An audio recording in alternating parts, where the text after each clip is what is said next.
The town of Saltwater Gospel vanished beneath the tide 50 years ago. So why did I hear its church bell ringing last night? Part 1. The bell that rings through fog. The sea was calm, the waves gentle under a gray sky. Harper Quinn leaned against the railing of the boat, staring out at the water as the engine hummed softly beneath her feet.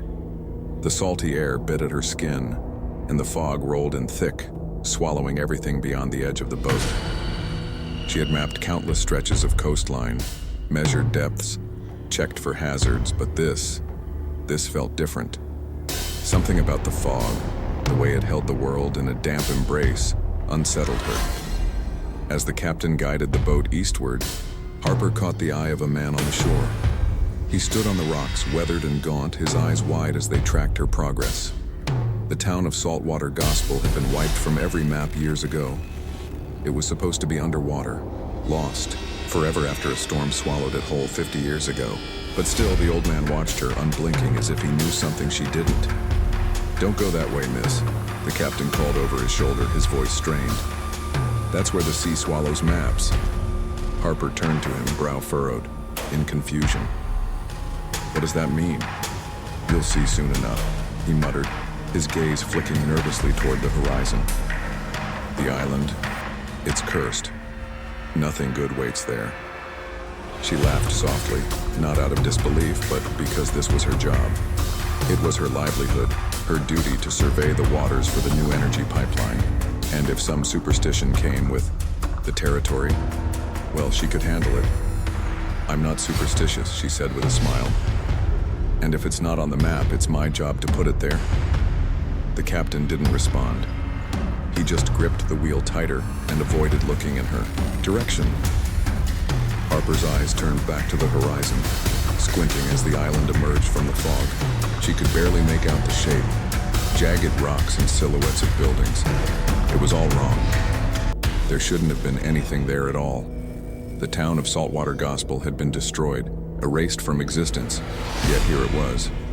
The church spire stood tall against the mist, weather-beaten and dark as if untouched by time. Her heart quickened, and a chill crawled up her spine. The boat drifted closer, and the island loomed larger, a ghost of the past with its broken roads and decaying buildings. It was still there, standing against the odds, forgotten but persistent, like something that had been left to rot in the corners of the world. The captain cut the engine when they neared the shore, the silence punctuated only by the faint, eerie sound of something distant. A bell. It rang with slow, deliberate tolls echoing through the fog, its resonance cutting through the stillness of the island. Harper's throat went dry. The bell was unmistakable. It came from the church. "That's impossible," she whispered to herself. "It's been abandoned for 50 years. She stepped off the boat onto the rickety dock, her boots sinking slightly into the wet wood. The air was thick with the scent of decay, and the fog clung to everything, refusing to let go. The town stretched before her like a painting left to rot, and every step she took felt heavy, as though the ground itself was reluctant to let her pass. From somewhere deeper in the island, the bell tolled again. Each chime seemed to reverberate in her chest, pulling her toward the center of the town, toward the church where shadows danced behind broken windows. Harper glanced back at the boat, considering returning, but something held her in place. She didn't know what it was, but the bell called to her, an invisible thread tugging her forward. The fog thickened, wrapping the town in a blanket of silence that was anything but comforting. With each step, the air grew colder, heavier, and the bell continued to toll, louder now, closer, as though it were calling her. Harper swallowed hard and pressed forward. "Hello?" she called out, her voice barely cutting through the oppressive quiet. "Is anyone here?" No response. But the bell rang again, just a little louder this time, as if acknowledging her presence. Her fingers clenched around her equipment bag, and she adjusted the straps nervously. She wasn't one to be easily rattled, but the atmosphere here, the strange sense of isolation, was unlike anything she'd ever felt. She approached the church, the massive door standing ajar, dark and inviting. and she could have sworn she saw something move in the corner of her eye. A shadow darted across the doorway. With a deep breath, Harper stepped over the threshold. Part 2. The Church Without Footprints. Harper's heart drummed in her chest as she stepped over the threshold of the church. The door creaked shut behind her with a finality that felt unsettling, as though the building had accepted her presence and now there was no turning back. The interior was eerily pristine, its wooden pews arranged in perfect lines, polished to a dark gleam that didn't seem to match the dilapidation of the town outside. No dust, no decay. It was as if the place had been untouched by time, but not untouched by something else, something much older. She glanced up at the high vaulted ceiling, expecting to see signs of rot or neglect. Instead, the wood appeared almost new, unmarred by age. The smell of salt and damp air lingered, thick and heavy, like the sea itself had claimed the church as its own. But nothing about it felt welcoming. The oppressive humidity hung in the air like a weight. Yet the church remained dry, too dry, the floorboards unmarked by any trace of moisture. The bell's toll had stopped as she entered, but the ringing still echoed faintly in her ears, lingering like a low hum just beneath her skin. She could still hear it, feel it, a distant call from somewhere deep within the town, pulling her further in. Harper made her way down the center aisle, the sound of her boots tapping against the wooden floor the only noise breaking the stillness. Her eyes scanned the room, searching for any sign of life. There were no figures sitting in the pews, no hushed whispers or scurrying footsteps. The town had seemed so abandoned, yet the church seemed alive in a way she couldn't quite place. The candles on the altar were lit, their flames burning steadily despite the thick air, casting long, flickering shadows against the walls. As Harper approached them, she noticed something odd. The wax wasn't melted as it should have been. In fact, the candles had been recently lit. Their wicks were still fresh. Her breath caught in her throat. On a nearby wooden shelf, an old brass lamp flickered weakly, casting uneven light across a table laden with items that seemed too recent to be left in a place so deserted. There was a weathered wooden box, some dried flowers, a bundle of old prayer books, and, most disturbingly, a half-eaten plate of food. The bread was stale, but still, there was a moistness about it, as if someone had only just stepped away. Nearby, a pitcher of water sat untouched, its glass still beaded with condensation despite the heavy air. Harper backed away slowly, her mind racing. Who would leave food here, in a place that was supposed to be abandoned? It was all too wrong. Turning her attention to the walls, she took in the faded murals depicting scenes of the sea. Raging waves, ships torn apart, and something beneath the water. Something large, something alive. The paint was old, cracked in places, but there was a vividness to it that shouldn't have been there. As if the ocean itself had bled into the walls, as if the town had somehow merged with the sea, as though they were one. Then her eyes caught the door to a small room off to the side. It was ajar. The air that seeped from the crack was cold, like the breath of something waiting. She hesitated for a moment before stepping toward it, every instinct telling her to turn back. But she couldn't. She had to know. The room was narrow, filled with old wooden shelves stacked high with dusty books. But in the center, a dusty cassette player rested on an altar. The tapes were arranged in a neat row beside it, yellowed and old. She picked one up at random, inspecting it. The label was faint, the text almost illegible, but she could make out a single word: sermon. Harper's curiosity got the better of her. She popped the tape into the player, the sharp crackle of static filling the room before a voice emerged. Deep, soothing, yet unmistakably wrong. The tide's gift. It calls to us all. Harper's blood ran cold. She fumbled with the buttons, pausing the tape, but the voice lingered in her mind, like an echo reverberating off the walls. She tried to shake. It often listened again, pressing play. The flesh that breathes salt and comes to us all in time. We offer ourselves and the sea will take us as its own. A shiver crawled up her spine. The voice was calm, methodical, as though it was preaching some twisted, ancient gospel. The words danced in the air around her, leaving a residue on her skin. Harper's fingers trembled as she reached for another tape. She slid it into the player, her eyes never leaving the door. The room felt closer now, suffocating. The voice resumed, this time with a strange undercurrent of something darker. Harper Quinn, the tide has called you. Harper froze, her breath catching in her throat. The voice, that deep, resonant voice, it spoke her name. Her pulse quickened. No one knew she was here. She hadn't told anyone where she was going. She hadn't even told the captain what her real intentions were. How could this voice, this thing, know her name? Her hands were shaking now, her breath ragged as she looked around the room. The walls seemed to close in, the air thickening, pressing down on her. She couldn't understand it, but the feeling was undeniable. Something was watching her. The cassette player clicked off on its own and the room plunged back into silence. But Harper knew. She wasn't alone here. Not in this town. Not in this church. The bell rang again, distant and deep, and Harper stepped back, her mind racing for any explanation. But deep down she knew there was no escaping the truth. Saltwater Gospel was not just a forgotten town. It was waiting for her, calling her, and it wasn't going to let her leave. Part 3. Voices over the water. The quiet that settled over Saltwater Gospel after the cassette player clicked off felt like a weight settling on Harper's chest. She stood in the small room, her fingers still trembling, staring at the empty air. The voice, her name, had been too real, too intimate. The room seemed to close in on her, the damp, stagnant air pressing against her skin as if the walls themselves were alive, listening.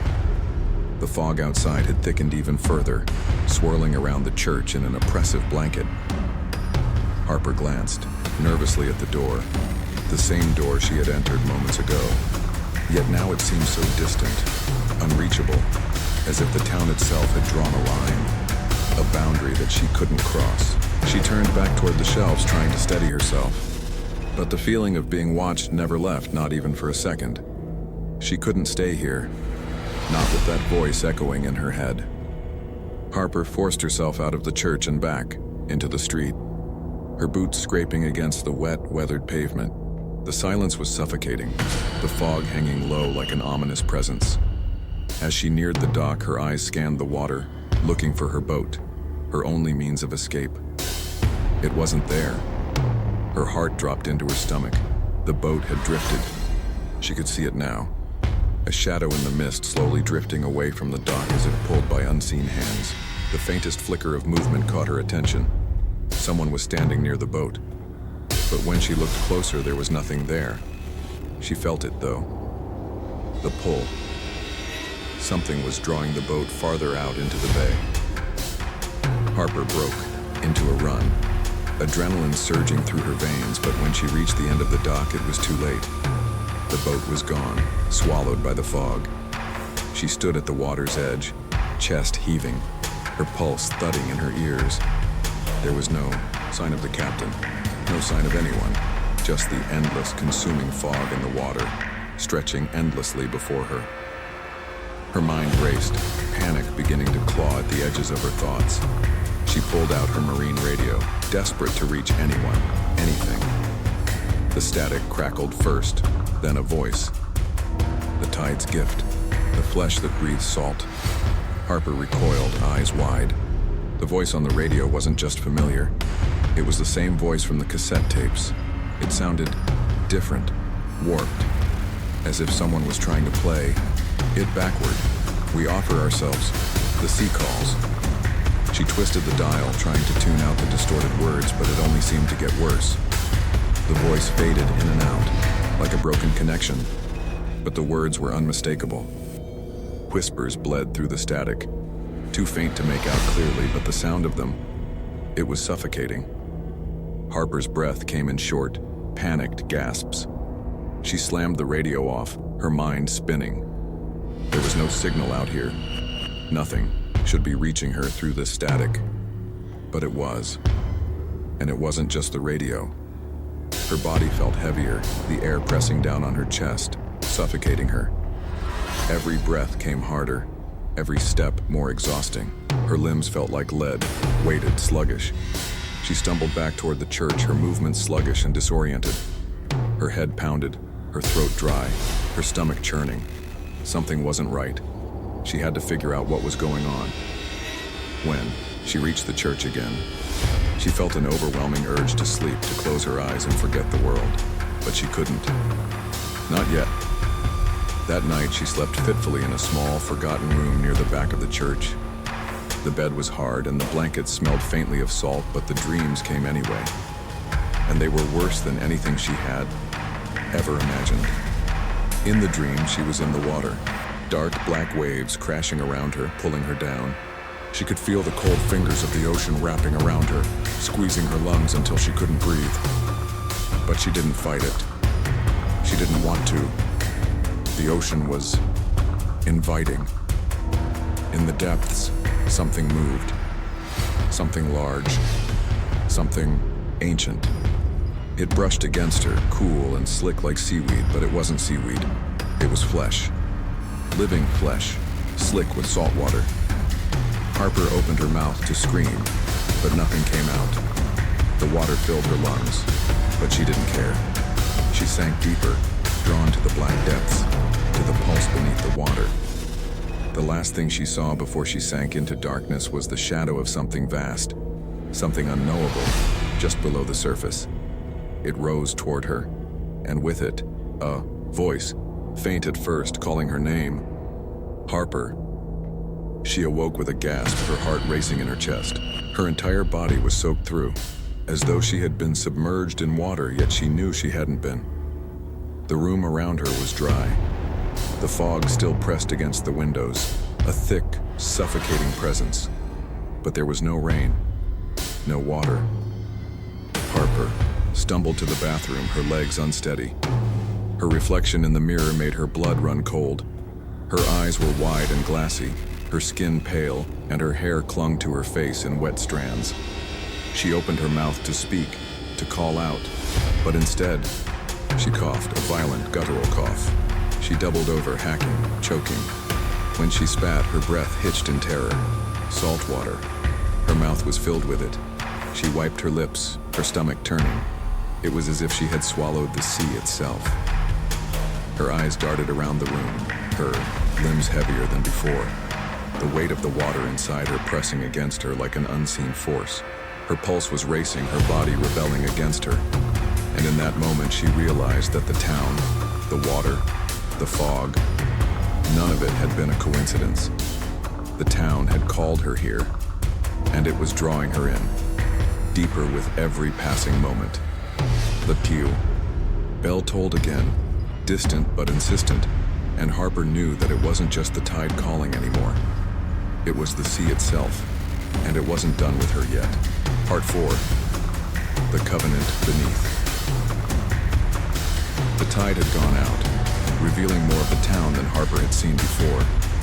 Half-sunken buildings emerged like bloated corpses from the fog, their frames twisted and bowed by time and salt. She wandered through waterlogged streets, drawn not by logic but by a pull in her chest. A gravity that led her down an alley lined with barnacle-crusted doors, until she came to a ruined building partially collapsed into a sinkhole. The sign above was unreadable, the paint long stripped by storms, but the broken spines of books jutting from the ruin told her what it once was. The library. Harper hesitated at the threshold, watching the dark water sloshing inside. It rose just above her knees as she stepped in, her boots sucking against the muddy floor. The smell of mildew and salt made her gag, but she pushed deeper, sweeping her flashlight across shelves warped and bloated by years of moisture. Pages fluttered in the still air like the wings of dying birds. In the center of the room, something gleamed, metal, beneath the surface. She reached down, hands disappearing into the brackish water, and pulled out a small, rusted lockbox, sealed, with a corroded clasp. It resisted, but eventually creaked open with a shriek. Inside were leather-bound journals, nearly untouched by time, preserved in some waxy sealant. There were also town ledgers, newspaper clippings, and photographs so old they looked like they'd been taken from another century. She climbed to a dry ledge above the water and began to read. The entries started mundane. Catch reports, equipment, repairs, complaints about the shrinking yields from the sea. Then the tone shifted. There were mentions of the drought of the net, the days of hollow bellies, and finally, simply, the covenant. The Reverend said it came to him in the dark. Not a dream, not a voice, a pressure, like a weight on the lungs. Like drowning while still breathing. We made the offering. The ocean churned for 3 days. On the 4th, the fish returned in droves, but something else came with them. We were told not to fear. The sea always reclaims what it lends. Harper's hands trembled. The entries became more frantic as time went on. One dated just days. Before the final storm read, "There's no line between the sea and us now. We've become part of it. Our bodies softening, bones feeling like silt. The salt is in our veins. The tide sings and we answer. We must answer." Another entry scribbled in an uneven hand spoke directly of baptism. We went beneath the waves willingly. We opened our mouths and let the ocean fill us. It is not death. It is not life. It is joining. It is the only way to stay. She flipped to a brittle photograph pressed between pages. The town's congregation, gathered on the beach at night, each figure wearing white robes, their eyes blackened with what looked like ink. In the center stood the church, and before it a shape rising from the waves, not human, not anything. A mass of limbs and tendrils, neither fish nor flesh, yet unmistakably worshipped. Harper slammed the journal shut, breath hitching in her throat.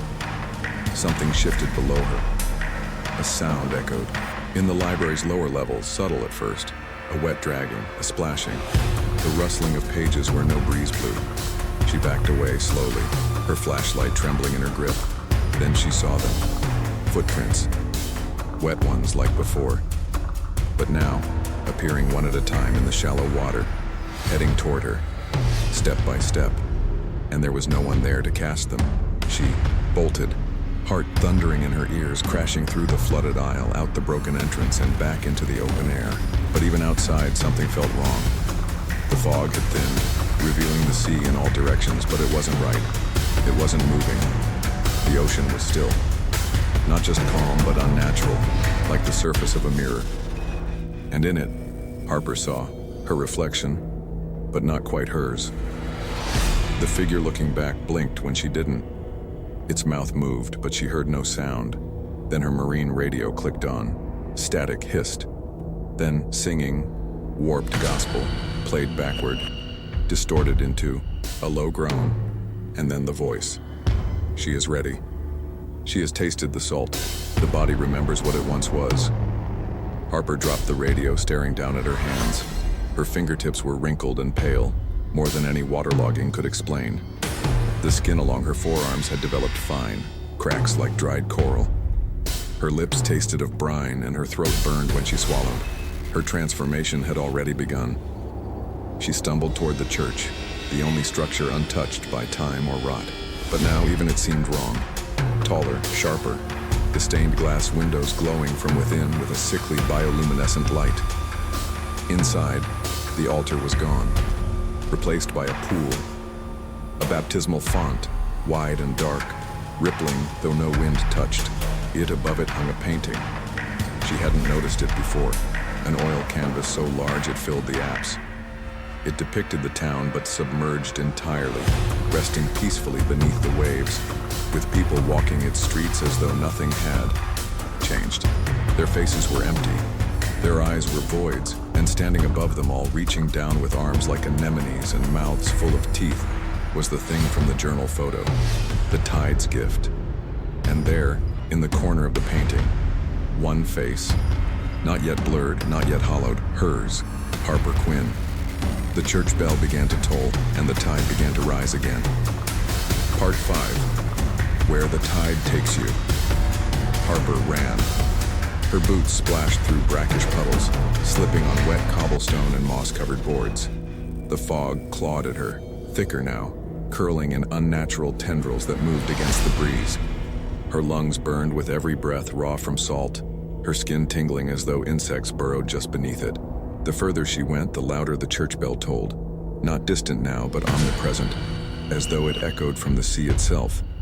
She thought the shoreline would offer escape, that the open horizon would break whatever spell this town had woven around her. But as she stumbled out onto the sand, her gut twisted. They were waiting. The townspeople. Not alive. Not dead. Not human anymore. They emerged from the waves in silence, rising slowly like effigies lifted on invisible pulleys. Their skin was bloated and gray, riddled with barnacles and split with gill-like slits. Seaweed hung from their mouths. Fish bones and shells adorned their necks like holy relics. Some wore what used to be church robes, now soaked and clinging. Others in everyday clothes decades out of time. But their eyes, those vacant ink-black eyes, were identical. They began to hum. Low, monotonous. The same hymn she'd heard on the reversed cassette tape. The melody was warped, as if filtered through water and ruin. She didn't know the words, but her mouth twitched, trying to shape them anyway. She turned and ran inland. The bells still rang, no matter where she went. Alleyways lined with rotting homes, twisted streets once bustling with a life long consumed by the tide. She always ended up facing the same direction. Back to the church, she tried turning corners, climbing stairs, even hiding. But the town warped around her, paths looping in impossible geometry. Her sense of direction broke down. North felt south. Buildings appeared where there had been none. Doors led nowhere. The town was shifting under her feet, drawing her inward, hurting her like a sacrament. When she stumbled through the church doors again, they shut behind her on their own. The air inside was thicker than outside. Not just humid, wet. As if she had walked into the lungs of some great beast, still breathing and briny. The pews were filled, not with people. With them, the congregation, salt-stained and solemn. Their bodies sagged like overripe fruit, faces slack but reverent. Every seat taken, none looked directly at her, and yet she felt seen, completely. She backed toward the altar. Her breath caught in her throat. There, beneath the pulpit, the baptismal pool shimmered, but it no longer looked like water. It moved too slowly, reflected too much. The surface curled and flexed like oil. She peered down and recoiled. Her reflection was gone. In its place stood something else. It had her shape, but not her humanity. Its skin was opalescent, scaled like fish hide and split at the cheeks. Gills flared with each of its ragged breaths. Its hair hung like kelp in unseen current. Its eyes were milky white, without iris or pupil. It opened its mouth, and seawater poured from it in a slow, endless stream, overflowing the edges of the font. Behind her, a voice spoke. Smooth. Male. Familiar. The flesh remembers the sea. But the soul, the soul must be reminded. She turned. The Reverend. He stood at the edge of the altar, wearing robes that glistened like they'd been woven from eelskin. His face was untouched by time, but not unchanged. His lips curled, upward, thin and colorless, his teeth like pearls, too small and too many. And his eyes, they were the sea, depthless, indifferent. You were called. You answered. Now you will lead. He held out a scroll, aged parchment bound with a cord made of braided human hair. Harper's name was scrawled across the top. Below it, the words of the sermon, the next sermon, written in a language she didn't recognize but somehow understood. She stumbled back. No, she whispered. I'm not part of this. You are, Harper Quinn, the Reverend said, not unkindly. The tide found you worthy. You arrived. None do unless called. I didn't come here. I was sent. I was just surveying a pipeline. You were drawn by blood, by salt. You were never separate, not truly. He pointed upward. She followed his gaze. The stained glass windows above had changed. They no longer depicted saints or biblical scenes. They showed her, Harper, standing in the water, arms spread, her face cracked, scaled. Behind her loomed the shape, the one from the journals, the gift beneath the tide, limbs wrapped lovingly around her like a mother around a newborn. And then, behind her reflection in the holy water, something moved. Ripple of form, a hand breached the surface, long-fingered and translucent, barnacles trailing from its nails. She screamed and staggered back as the pool erupted. Water splashed in all directions, drenching the floor. The congregation didn't flinch. They began to chant now, low, rhythmic, melodic, words not meant for human mouths. She turned to flee. The doors were gone, only wall, no windows, no exit, and then the bells. They stopped. Silence heavier than thunder filled the space. In that silence, a loud click. She turned toward the pulpit, the old cassette player. It had started on its own. The tape inside whirred and spun. Then, her voice, reading the sermon. And when the land grew hollow and the fish fled the net, we cried to the deep, and the deep answered. The salt does not forgive, but it remembers and it waits. She clamped her hands over her ears. No, no, no. The words continued, emerging from the cassette in her exact tone, her cadence. Even now she felt the sermon swelling in her throat like something parasitic. Her lips twitched, opening involuntarily. Her tongue began forming the syllables even as her mind screamed against it. She dropped to her knees. The congregation rose in unison. Midnight, the Reverend whispered. When the tide is highest and the skin is weakest, the church doors burst open, not behind her but in the ceiling. A shaft of pale moonlight cascaded down like a divine spotlight, illuminating her as if on stage. And in the tower above, the bell readied for its final toll. The next sermon was hers. The tide had chosen its voice, and her words would call others, just like her. Part 6. Salt shall be thy crown. The bell struck midnight. The sound didn't echo, it invaded. A single note that split the air like a blade, vibrating in Harper's spine, shaking dust from the rafters. It rolled through her bones, reverberated, down her teeth, and filled her skull with the sound of drowning. Harper stood motionless at the altar. Her mouth was open, not by will, but by force, as if some great pressure beneath her sternum insisted she speak. Her jaw trembled, her throat tight and brined, tasting of rust and sea. The words weren't hers, but they spilled forth nonetheless. Blessed be the flesh that weeps salt, for it shall not thirst. The congregation, still slick and swaying, in their pews answered in kind. And blessed be the voice that calls us from the deep. She felt each word like a hook in her chest, pulling, dragging her closer to something beneath the floorboards, something deeper than stone and older than language. Her mind screamed. Her body obeyed. Behind her, the baptismal pool churned. The water frothed with movement. Shapes pressed against its surface. Faces maybe, or something wearing them. Hands reached, not to seize, but to welcome. Their fingers trailed along her calves like seagrass. She wanted to run, but there was no shore anymore. There was no land left to flee to. Saltwater Gospel had become the sea. The walls of the church were swelling, softening. The windows no longer showed scenes. They rippled like reflections. Outside, the fog had thickened into a solid shroud, and within it, movement. Rippling, spiraling, a current inside the mist. She stepped back from the pulpit. The cassette player clicked off. Silence returned, but not comfort. The Reverend descended from the chancel, his eelskin robes dragging moisture in their wake. He carried a crown in both hands, one wrought from coral and jagged fishbone. From its base dangled strands of black wet hair. It dripped.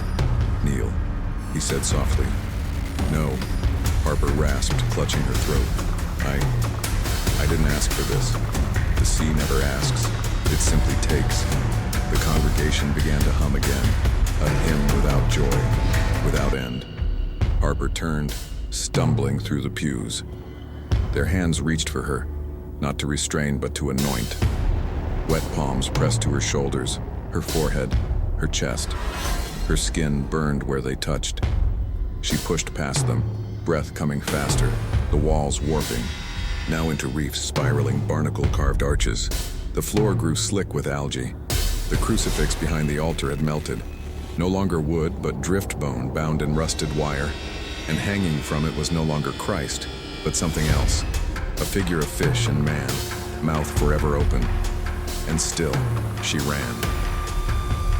Through the side door, into the graveyard, except it was no longer graves, only stones half swallowed by tide and time. Salt-crusted names barely legible. She stumbled past them, down a path that once led to the docks, but now curved into the marsh like an artery. The mist parted ahead, and there it was, her boat, tethered and bobbing softly at the end of a crooked pier, as if waiting, as if forgiving. She didn't question it. She sprinted, slamming one foot in front of the other, her legs screaming from cold and fear. The boards beneath her groaned, seaweed draped across the rails like garlands. She leapt onto the deck and turned toward the town. No one followed. No footsteps. No voices. No hands. But she felt watched. Harper shoved off, yanking the rope free. The boat wavered, tilted, and then began to drift, guided by a current she hadn't felt. Her hands trembled as she reached the console. Dead. No engine.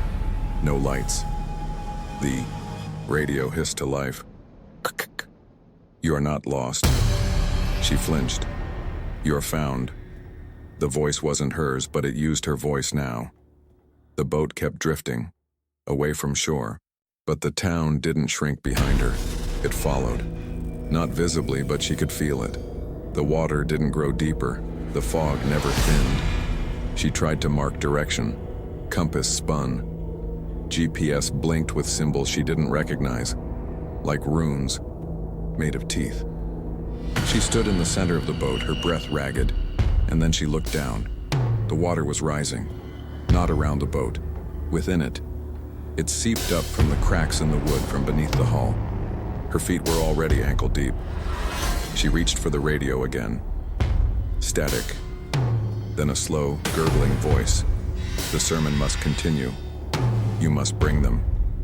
She screamed and hurled the radio overboard, but its voice stayed, now inside her ears, behind her eyes. She looked to the horizon. No sun, no moon, just endless cloud, thick and low, like wet ceiling tiles sagging with mold. And then, from beneath the boat, bubbles. Something brushed the hull. The boat lurched. She grabbed the edge, staring over the side. In the depths, she saw it. Not a creature, a city. A second Saltwater Gospel, mirrored below, glowing faintly with ghost lights and swaying shadows. A cathedral submerged with its doors wide open, waiting. A voice whispered from the deep beneath language. "Your turn to call." The boat dipped again. Water up to her knees now, she looked down at her hands. Webbed, skin turning pale, rubbery, faint lines splitting at her neck.